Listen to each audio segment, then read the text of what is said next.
I'm doing it with food. I'm triggering you and your inner child in your relationship with food. Other people are going to be triggering you in your relationship with gender identity. Other people are going to be triggering you with sexual preference and orientation. There's going to, right? All these different things. So, what I want to teach you how to do is really take your trigger and then take responsibility for it.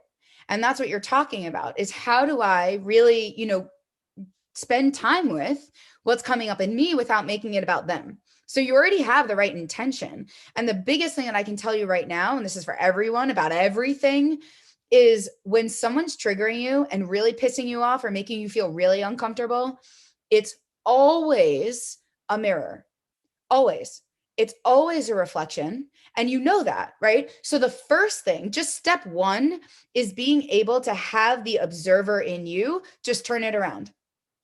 And instead of getting lost and distracted, this is about them. What am I going to do about her or him or them or whatever?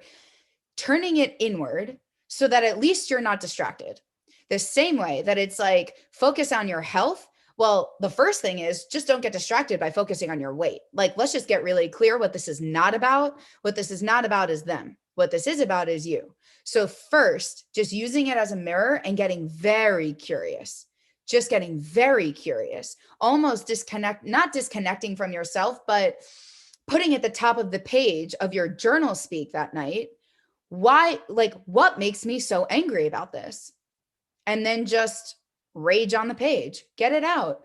It's not about getting your trigger to go away. And it's not about not being triggered. It's about using your triggers as a mirror, as a reflection, and as a way for you to own and take responsibility for what is yours.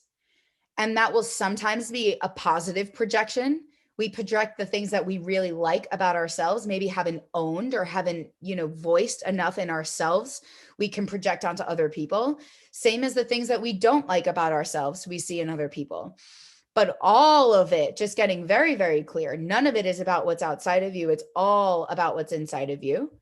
And I would just get very curious, is when this person does this thing or says this thing or behaves this way, what do you think? What do you feel? What does it remind you of? Have you ever felt this way before?